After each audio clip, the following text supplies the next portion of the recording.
رجل في الأربعين فشل في كل مهنة عمل بها طوال حياته. هجرته زوجته وقاطعه أصدقاؤه وانعزل بعيدا عن الناس، لكنه بصورة غير متوقعة قلب فشله الذريع إلى نجاح حصد فيه مئات الملايين من الدولارات.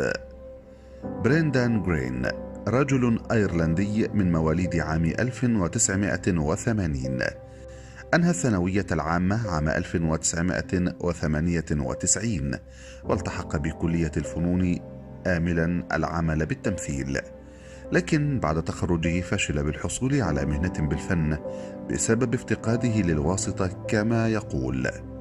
بحث عن مهنة أخرى وعمل بتصميم الجرافيك وبرمجة المواقع لكي يكسب رزقه ويعيش، إلا أنه لم ينجح في بلده فسافر إلى البرازيل للعمل كمصور ومصمم صفحات ويب. لم يحالفه الحظ وفشل بهذه المهنة أيضا، فقرر احتراف الموسيقى. عمل كموزع موسيقي وألف عدة مقطوعات فشل فيها أيضا فشلا ذريعا. هجرته زوجته بسبب فشله وانفض عنه من حوله وانعزل بشقته لا يكلم أحدا. وكشاب من جيل الثمانينيات راح ينفس غضبه بألعاب الفيديو. بدأت قصة جرين مع ألعاب الفيديو منذ طفولته في الأتاري 2600، وفي التسعينيات استطاع شراء حاسوب بان ثورة الويندوز.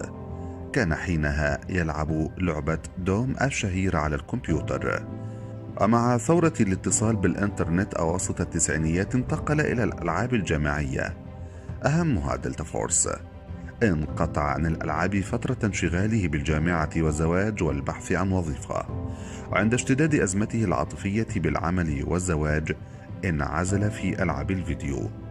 كانت وقتها لعبة آرماتو مسيطرة، فاستغل جرين أن مبرمجي اللعبة أتاحوا للاعبين بتعديل قصة اللعبة، فانكب عليها يعدل فيها ويضيف لها حبكات درامية وعناصر رآها ناقصة. ضبطها حتى أصبح كل قرار يأخذه اللاعب يكون قرارا مصيريا. قرر بعدها أن يضيف وضعا جديدا يتيح للاعبين معركة بينهم وبين بعض. لم يكن جرين مطور ألعاب، لكنه بالقليل من الخبرة أضاف أبعادا فعالة للعبة، ثم شاركها مع بقية اللاعبين لتلقى تطويراته شعبية واسعة بالعالم كافة. ذاع صيت بريندان كمطور ألعاب رغم كونه مجرد هاو. أعجبته مسألة تطوير الألعاب، وذات يوم شاهد الفيلم الياباني باتل رويال، وهو عبارة عن مجموعة من الطلبة يقتلون بعضهم البعض في مكان واحد. تأثر بريندان بالفيلم فخطرت بباله فكرة تحويله للعبة فيديو.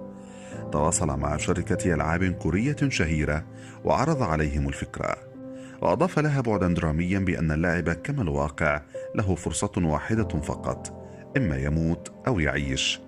وافقت الشركة على الاقتراح، أبرمجت اللعبة وطرحتها بالأسواق عام 2017. حققت اللعبة نجاحا عالميا منذ الأيام الأولى لنزولها، ثم نزلت على الهواتف المحمولة وتم تحميلها مليوني مرة خلال 60 يوما فقط.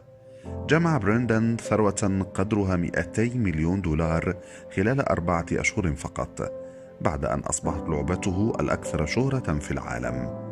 شاركنا برأيك، هل أنت مؤمن بمقولة إن الله قد يعوضك بشيء ينسيك فيه كل ما فاتك؟